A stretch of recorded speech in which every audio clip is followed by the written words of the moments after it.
Orlando. Thank you very much for coming by. Thanks, So Steph. Orlando, oh, anytime. He's in acting. He's written a play. He does performances. I've seen a murder mystery. I want to know because I'm out of the loop on the Sacramento performance area. I was in the Bay Area and LA, but what's going on in Sacramento? How do you get a gig? How do you get connected? You really just got to go out.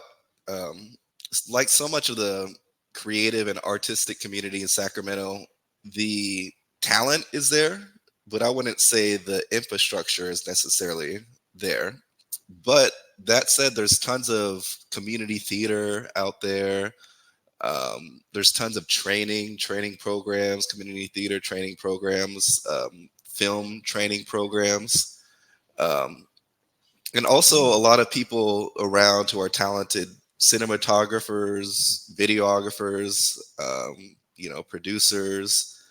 And kind of what I found is people in Sacramento who are most successful are the ones kind of putting together their own things, you know, Yeah. finding a friend of theirs who's a director, who's a writer. We're lucky because we have all this technology to use, and we can really create our own things.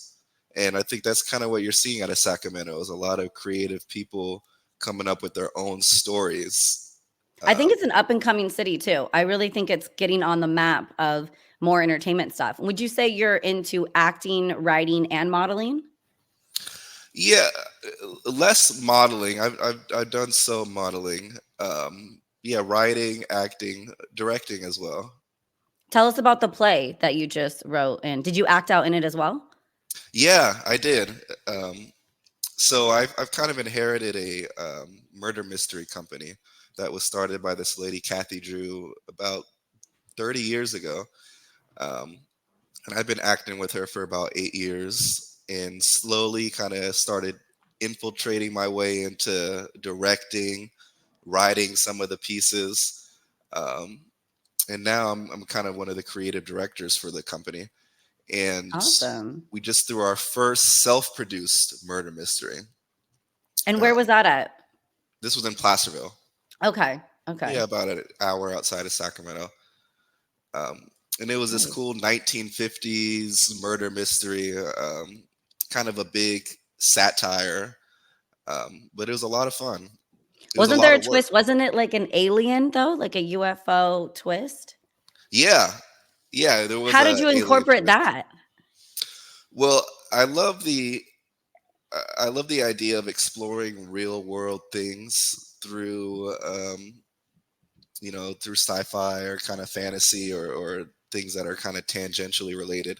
So when the when it was decided that we would do a 1950s murder mystery, I knew I wanted to look into uh, the Red Scare, kind of during that time of people worried about communism in government, in media, all these Hollywood producers and writers getting blacklisted because of supposed communist ties.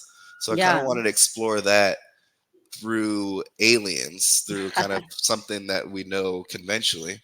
Um, so the aliens were kind of the communists in our production. That's It was neat. kind of this big 1950s concept of stepping into a television. Um, so it was kind of all over the place. You're getting sold things. You're worried about the threats of aliens, um, music, dance, kind of this all-encompassing narrative. That sounds awesome. So do you think Sacramento is somewhere you could stay to continue your creative projects, or do you think you would need to move out of the city to help them grow? I don't have the answer for that yet. I will say that going, if not gone, are the days of moving to LA and kind of the starving actor who moves to LA to try to happen upon an opportunity. Yeah, Um, a lot of film productions are moving out of LA. because Um, it's so expensive to stay it's now, even it's so California. expensive to shoot in LA. I mean, something that you can shoot in Vancouver or Sacramento even Yeah. for Leonardo just had a movie he was Leonardo was filming in just here, Sacramento. you That's know, awesome. and I'm sure it saved them millions of dollars shooting in Sacramento as opposed Yeah. to LA. Um, Did you go to the film site at all or walk by it? no, I did. I passed by it. I didn't get to see Leo though, but I saw a lot of I heard he had a man bun. his, I would have liked to yeah, seen that. I didn't yeah. get to pass by it, but I would have loved to. That's cool. I think it's neat that like when I grew up around Sacramento, it was such a tiny cow town. And now, like Mhm. 20 years later, there's huge bands. We've got the Golden One Center, that's phenomenal, you know. And have you ever gone to what is it, B Side Theater or B No, I Street? haven't. Yeah, B Street Theater. B B Street. Street, yeah, but I have a lot of friends who perform there. Yeah, I feel like that'd be a good place to start like writing and creatively producing things and maybe performing. I don't know. Yeah, there's so many theaters that exist in Sacramento, and so many talented directors and actors. And with social media as a platform, obviously, as you know, all these gatekeepers are kind of being taken away. So we Yeah. don't really necessarily need to rely on a big studio to give us an opportunity. Instagram is the big studio, or TikTok is the big studio. Yeah, if TikTok stays away, stays on, I just got on it Yeah, and I'm bummed. Um, I will say it is neat because like 20 years ago, you had to go through the PR firms and someone's manager to book them.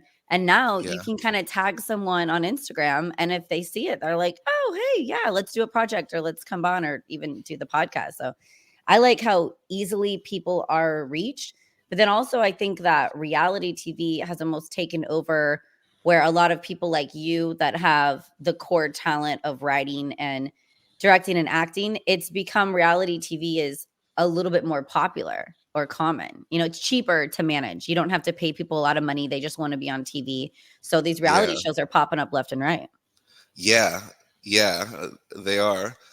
Um, It's hurting the real actors, though, I feel like, and the real writers.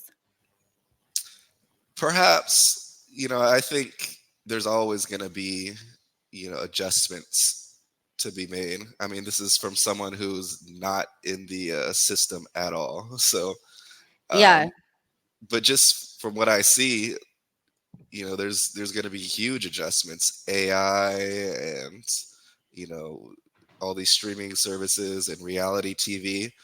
But I think there's always that need for expertise and a great story. I don't think that thirst is really ever going to be quenched with the consumers. We're always going to want great stories. We're always going to want great storytellers, great acting. That's So a good as long point. as that exists, then there's opportunities for sure. Yeah. So what's next on the horizon for you? What's like a goal of yours that you want to reach or create next? Well, I want to take this company, Interactive Entertainment, and kind of turn it from the brick and mortar of like in-person murder mysteries and theatrical productions, and kind of transition it into the digital media space, um, and doing both, of course. So that's kind of what's on the horizon. Is filming some of our murder mysteries. Yeah, that'd be neat. You know, not Yeah. even giving away the end, but like clips and like shorts. And so people can kind of see what it's about, or even on the train, because I think that's such a neat, unique. Not a lot of Mhm. people can even go on a train and then you get to go on it and you get to have dinner and drinks and see a show. Like I like that combo. Yeah, and I never really want to abandon that live theater aspect because I love that. I mean, just next month we're going to Vegas to perform at Oh, Mandalay wow. Bay. Badass. Um, I love Vegas. yeah, so do So I, much fun. and I It's love too much working fun. in I don't even go Vegas. back that much because it's too much fun for me. Yeah, it's too much. Yeah, yeah, I stay away. yeah. I got to be cold turkey from Vegas. Yeah. Well, nice. Is there a website or a handle that we can follow and check out your projects? Yeah, on Instagram it's at interactive underscore ent. Okay. Interactive underscore into. Well, thank you so much, Orlando, for popping by the new podcast. And we Yeah, got to thanks, check Kat. out your projects. And I'll definitely probably be going to one or seeing you pretty soon around Sacramento. Yeah, And I'll be checking out your episodes. Thank you. I'm Yeah, stoked. you got This some is great guests fun. on here. I can't believe I got Big Ed. I had a heart attack. I was like, is this really happening? Man, how am I following up Big Ed? I know that's a tough act to follow. That's I a don't tough act to know. follow. Then I see Todd Phillips. Man. I know that was like 15 years ago, but that's one of my height of my interviews. So I'm like, I'm keeping that baby up. Oh yeah, yeah. No, you got to keep that one rotation. Yeah. Well, thanks, dude. Yeah, thanks, Steph.